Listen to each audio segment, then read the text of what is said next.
Vamos a empezar con el tema de socavación, muchachos, donde vamos a tener lo que es una socavación, consideraciones generales. Para poder llegar al tema de socavaciones hemos analizado todo lo que llevamos hasta el momento de hidráulica y la parte fluvial, donde tenemos en cuenta lo que son los estudios hidrológicos, los estudios hidráulicos, la parte de sedimentación, reducción de sección hidráulica, los estudios geológicos y geotécnicos y los estudios topográficos, batimetrías y topografía. Para ello entonces nosotros vamos a tener en cuenta que esto es muy común que suceda en las estructuras en la parte de las fuentes hídricas y hemos observado en algunos puntos donde se tienen los estribos, esto que vemos aquí al fondo son unos estribos. Voy a poner aquí el láser para que veamos mejor con el láser lo que son los estribos y aquí tenemos lo que son algunas pilas para la parte de la estructura de los puentes. Acá vemos una gráfica que es la gráfica con la cual nosotros vamos a entender qué es socavación y cómo calculo socavación. Entonces, yo quiero que vean que en esta imagen observamos lo que es la sección hidráulica. Vemos una sección hidráulica antes de y una sección hidráulica después de la socavación. Entonces vemos la sección transversal natural y también vemos la sección transversal ocurrida a la erosión, ¿cierto? General, ojo, la erosión general. Entonces aquí podemos observar, muchachos, que antes de, vamos a tomar estos dos puntos, el punto P antes y el punto P después, y lo que observamos es que hay un cambio de altura, ¿sí o no? Entonces, a la altura del nivel del agua hacia el punto P, la llamamos Y0, y la altura después de la socavación la vamos a llamar Y sub S, para P'. Y eso que nos va a dar la diferencia de alturas entre P y P', o la diferencia de YS con Y0, va a ser la altura de socavación. Lo que nosotros tenemos es que en las estructuras, cuando nosotros tenemos algún tipo de estructura dentro del cauce, vamos a encontrarnos que se van a dar este tipo de perturbaciones dentro del cauce. Y esas perturbaciones van a generar, o turbulencias van a generar que se dé la socavación. Todo eso tiene una forma de calcularse, analizarse. Hay muchos software para hacerlo, pero vamos a aprenderlo a hacer de forma manual. Entonces nosotros tenemos la gráfica anterior, como se los digo, es la gráfica con la cual nos vamos a basar para calcular la socavación. Y para ello vamos a encontrar muchos métodos y ecuaciones para poderlo realizar, ¿cierto?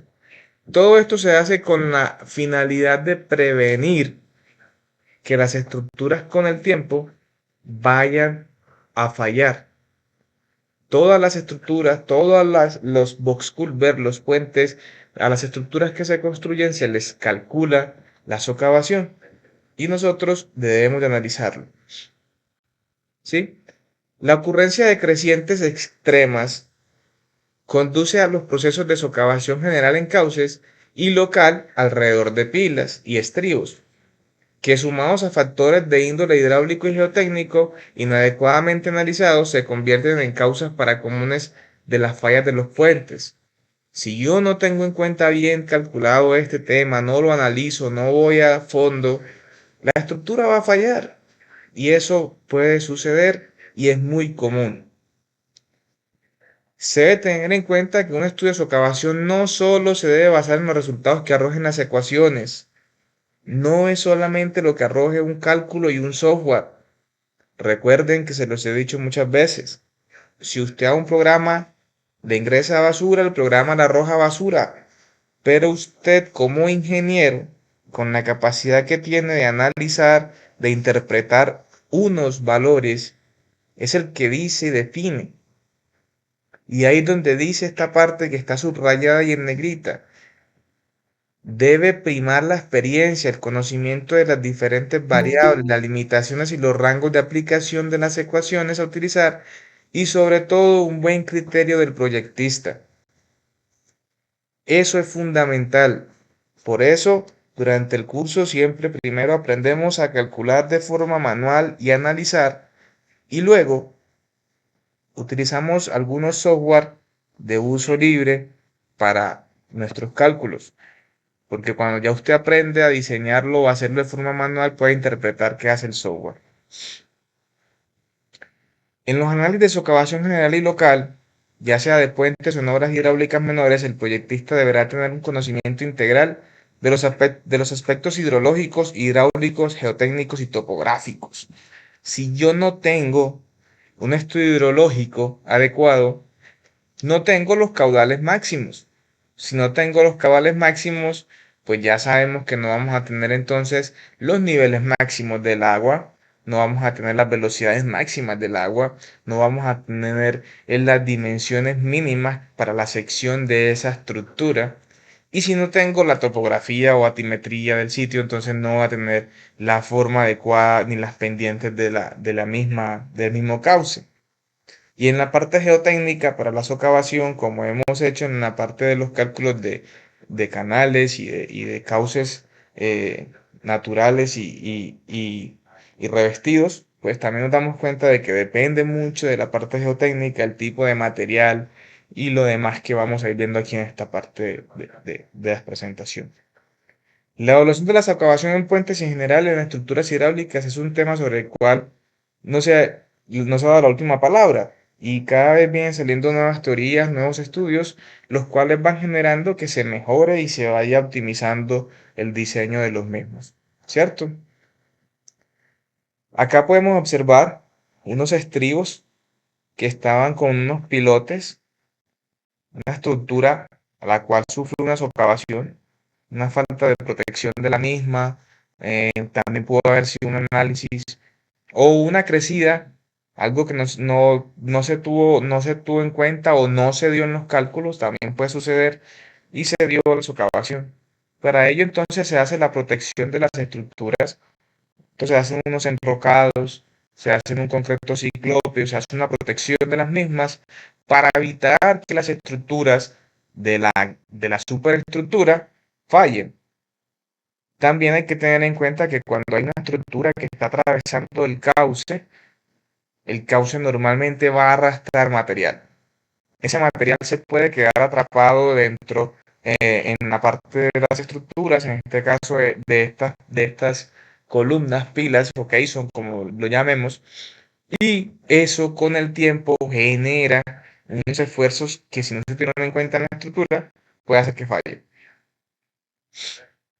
Cuando hablamos de los estudios serológicos, entonces nosotros para llegar al curso de hidráulica fluvial, ya hemos analizado y hemos visto algunas materias, como lo han sido los cursos de hidrología, hidráulica, y ya tenemos en cuenta de que toda esta parte es necesaria para conocer y poder realizar los primeros modelos.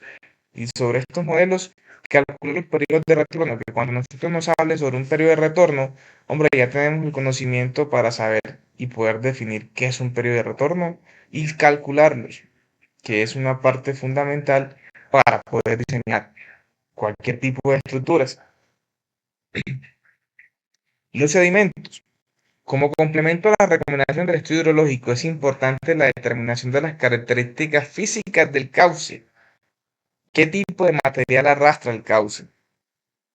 La distribución granulométrica y la densidad para suelos no cohesivos, el peso volumétrico seco de los materiales cohesivos, qué estoy arrastrando, qué llevo, qué voy a analizar.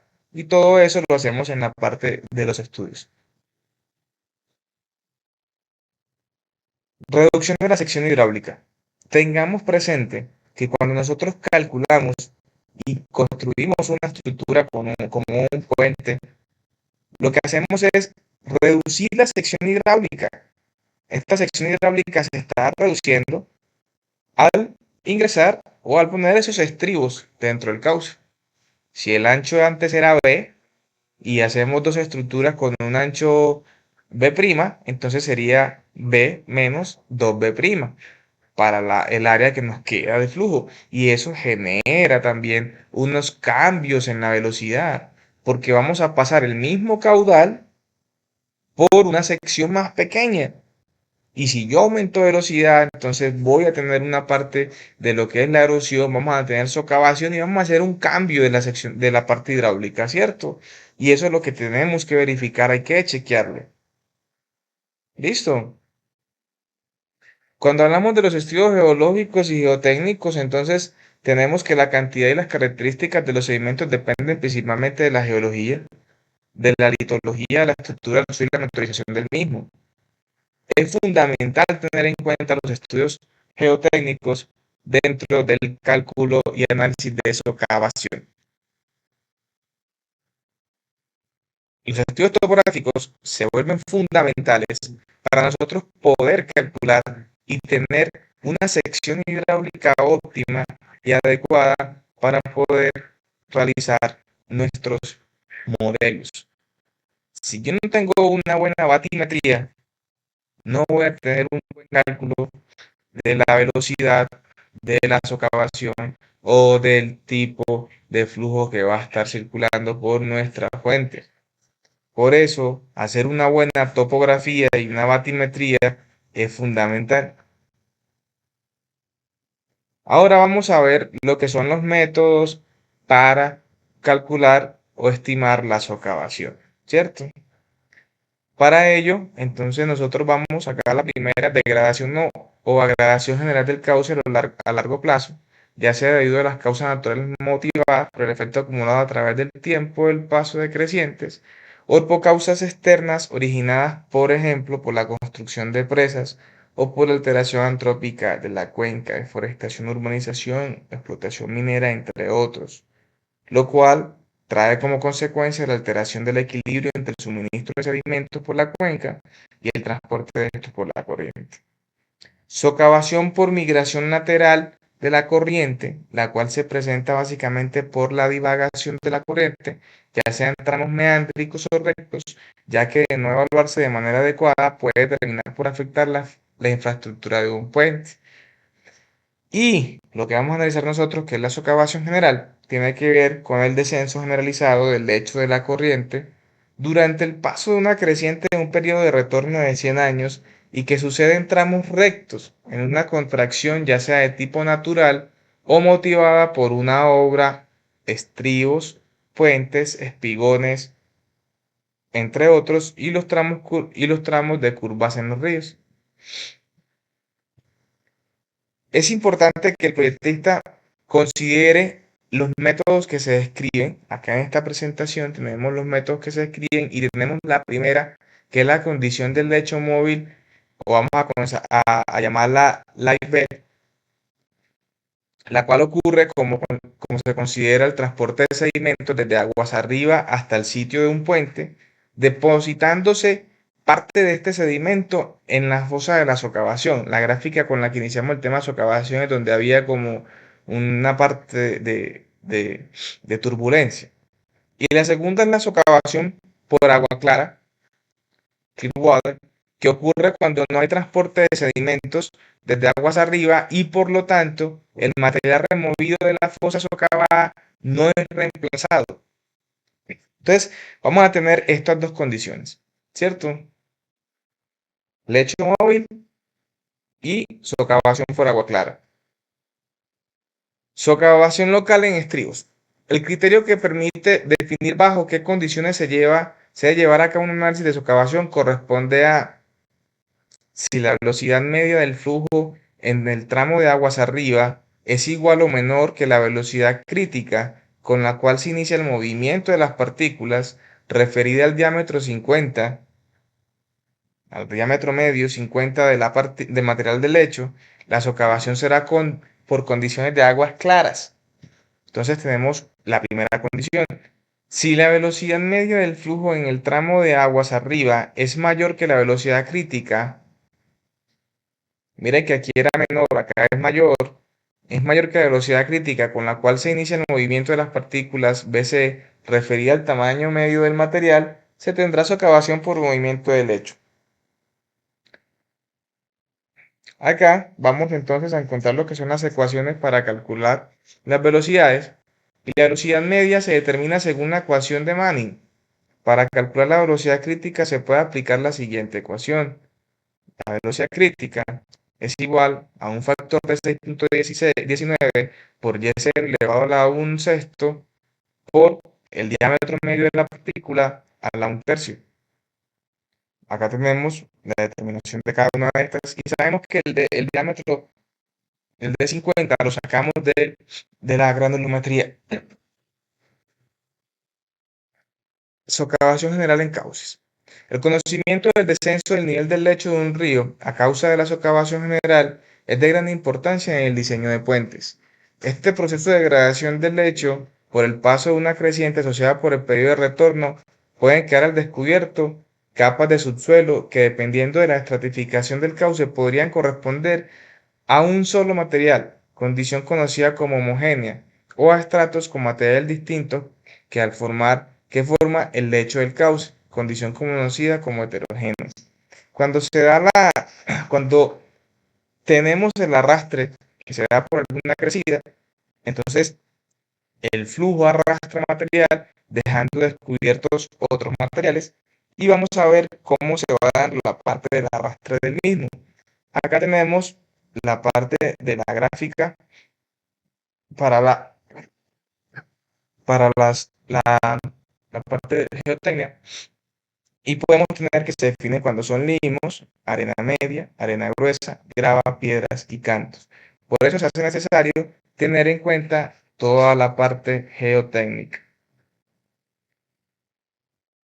La socavación, cuando tenemos la parte de la socavación, es necesario que conozcamos la sección de ese cauce, cómo es la sección del cauce, antes y después de. Para ello, tenemos una sección típica de un modelo realizado en ECRAS, donde tenemos un tiempo de retorno de 100 años. Y acá podemos observar lo que son los flujos, el, el Y crítico y la parte de energías. Para ello, nosotros en nuestros modelos vamos a tener nuestros modelos y para ello tenemos lo que son los tiempos de retorno para poder hacer el modelo. Tiempo de retorno de 233 años, un tiempo de retorno de 5 años, un tiempo de retorno de 10 años, un tiempo de retorno de 25 años, tiempo de retorno de 50 años y un tiempo de retorno de 100 años. Estos son los tiempos de retorno que normalmente analizamos y que normalmente sacamos de un estudio hidrológico, ¿cierto?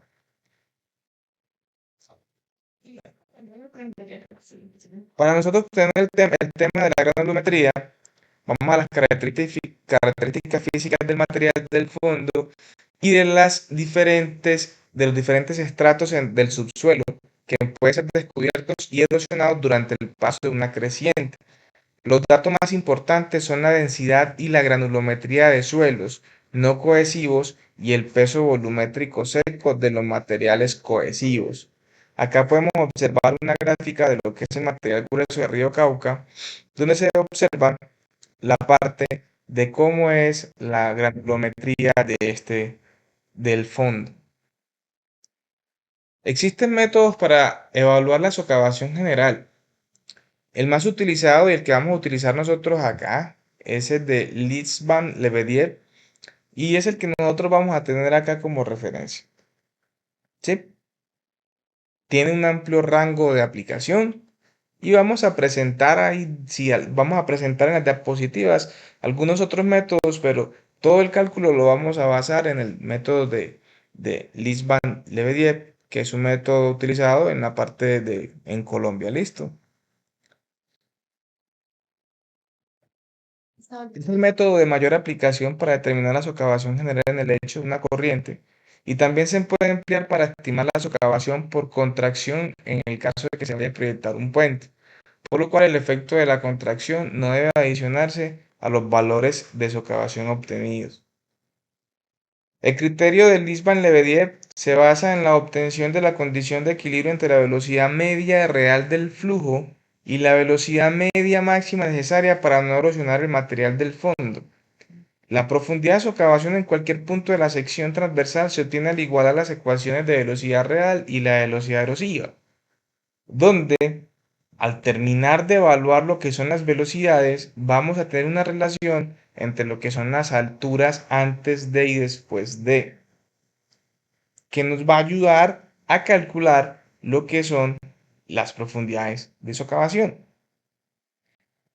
El método de Leibniz-Lebedev, la deducción de las ecuaciones que se presentan tanto para suelos granulares como para suelos cohesivos, son las que vamos a utilizar nosotros, y para ello tenemos que tener muy claro cuando es un suelo cohesivo o cuando son suelos granulares. Listo. Para suelos granulares se nos presenta la primera ecuación y vamos a programar en nuestro Excel, vamos a programar suelos granulares, primera opción. Entonces la primera opción para suelos granulares es, mira, defíneme la profundidad del flujo después de ocurrida la socavación. Y se mide desde el nivel del agua cuando pasa la creciente hasta el nivel del fondo del cauce erosionado en metros. Y calculamos Y sub S.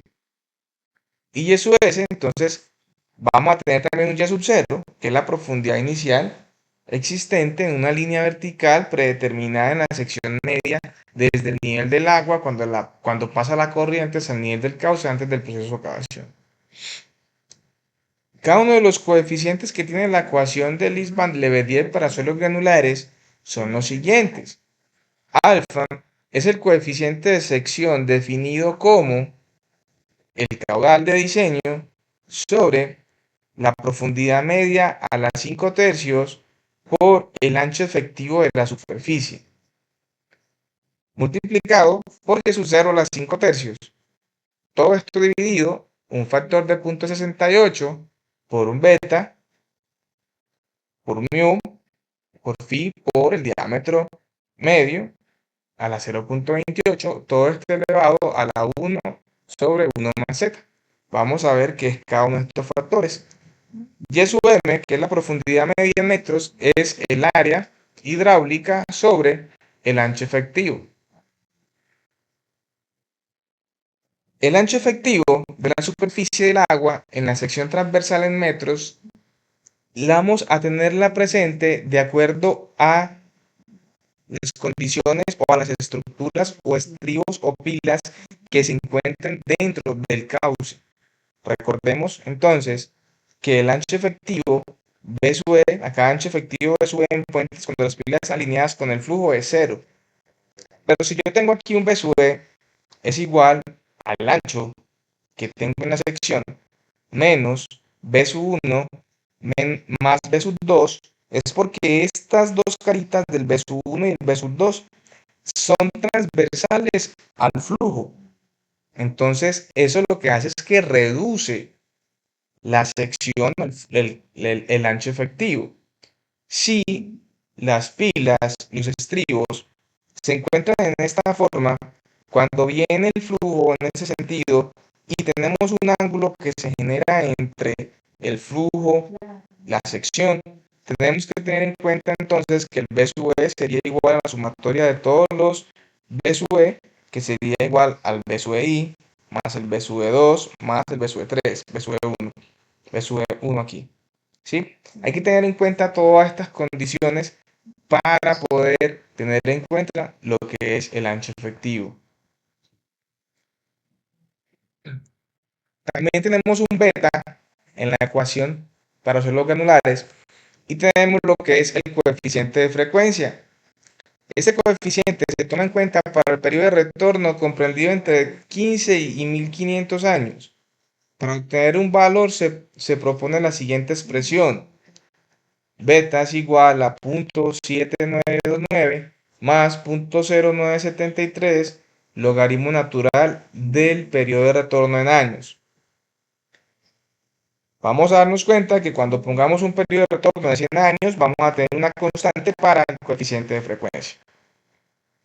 Y el coeficiente de corrección por el efecto de la densidad del agua durante la creciente para agua clara, este valor es igual a 1. Si la creciente transporta sedimentos en suspensión, el coeficiente se va a calcular como menos 0,54 más 1,5143 por el peso específico del agua más sedimentos.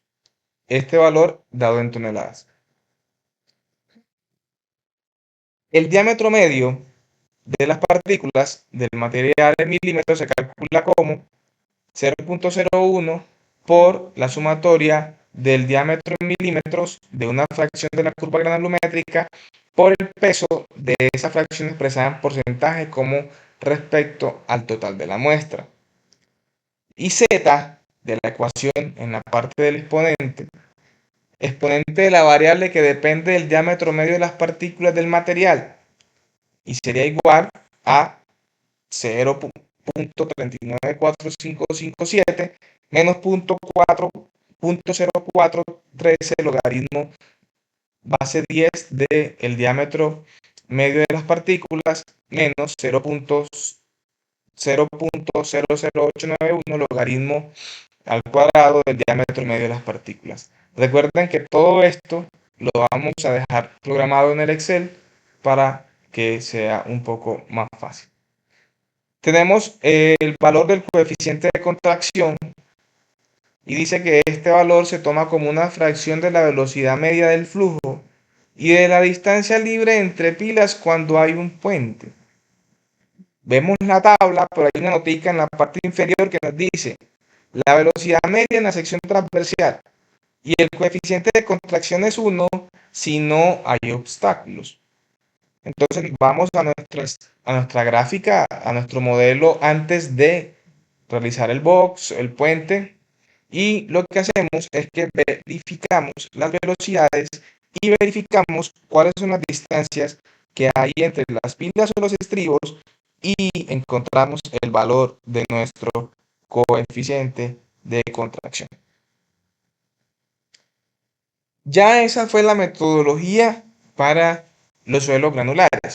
Ahora vamos a la ecuación de los suelos cohesivos, donde vemos que la ecuación es muy similar, solo que digamos en esta parte ya tenemos un X, que es exponente de la variable que depende del peso volumétrico, y nos dicen que Y sub S, alfa, Y0, beta, coeficiente de contracción, se definen igual para los suelos granulares. Lo único nuevo es el peso volumétrico seco del material cohesivo en toneladas por metro cúbico y el exponente de la variable que depende del peso volumétrico seco del material cohesivo. Por ende, la ecuación a ser aplicada simplemente es cambiar los parámetros para suelos cohesivos con respecto a los suelos granulares. Acá vamos a encontrarnos con un ejemplo donde la finalidad es hacer la programación de este método, donde tenemos un puente sobre la quebrada La Niña, localizada en el departamento de Caquetá, en el kilómetro 1 más 900 de la carretera que comunica los municipios de Paujil y Cartagena de Chairá.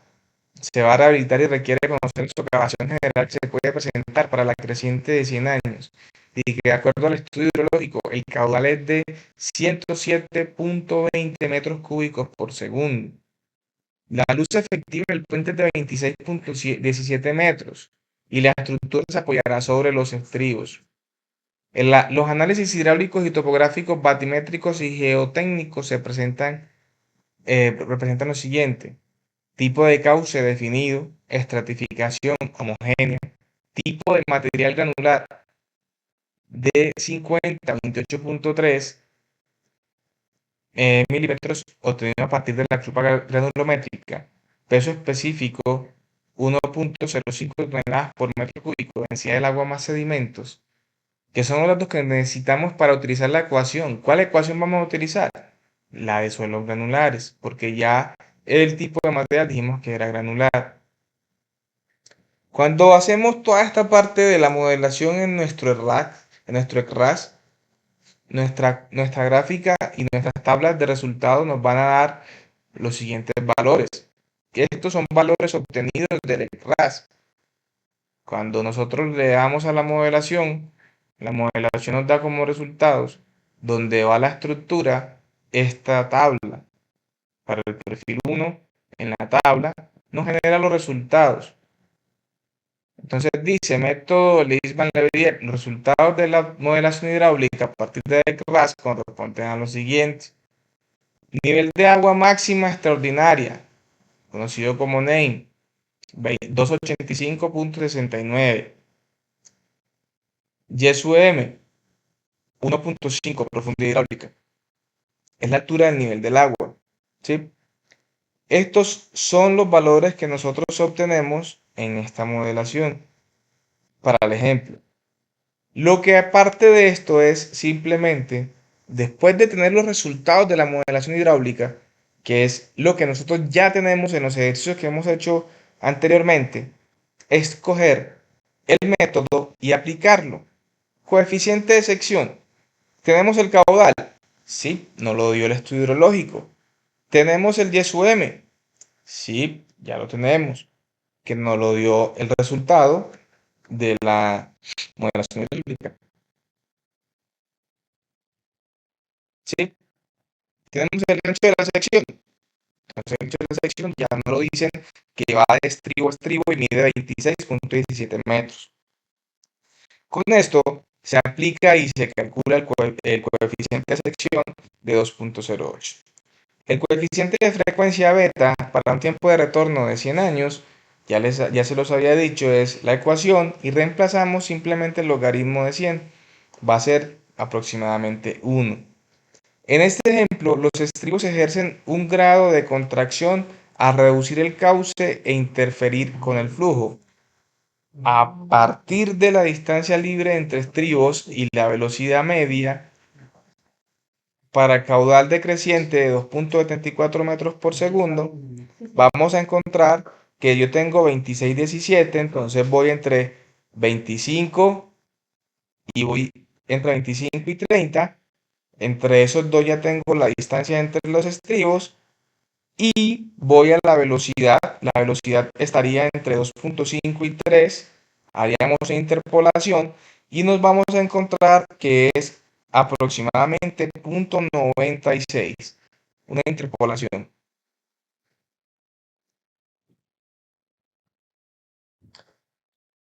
El coeficiente de corrección para efectos de la densidad del agua durante la creciente. Decimos que entonces que el peso específico del agua con sedimentos es de 1.05 toneladas por metro cúbico. Aplicamos la ecuación y nos da 1.05. ¿Sí? Lo que nosotros hacemos para ya poder calcular estos valores es simplemente, ya nos queda faltando calcular el valor de z para el coeficiente. Aplicamos los coeficientes, cada uno de los valores en la ecuación. Reemplazamos y tenemos un z de 0.31 y lo que hacemos es que lo reemplazamos en y sub s. Luego de que obtenemos esto, aquí llega la parte ya de cómo genero esta gráfica, esta tabla, para poder generar esta gráfica. ¿Cómo hago esta tabla? Para generar esta gráfica. Lo importante y lo fundamental de esta metodología es que cuando yo lo hago, no simplemente calculo un solo y sub s y un solo y sub 0. En esta gráfica yo voy a obtener diferentes puntos y todos esos puntos van a ser obtenidos con un diferente y sub 0. Aquí tengo un y0, aquí tengo un y0, aquí tengo un y0, aquí yo tengo un y0, aquí tengo un y0, un y0, un y0, y0, y0, y0, y0. Para cada uno de esos y0 existe un y sub s. Y ese y sub s genera una diferencia entre y0 y y sub s que al final lo puedo generar como la altura sobre el nivel del mar para generar esa gráfica. Yo defino cada cuánto tomo esos y0 dentro de mi gráfica para que me dé una curva, una gráfica de sedimentación y de socavación en en mi perfil.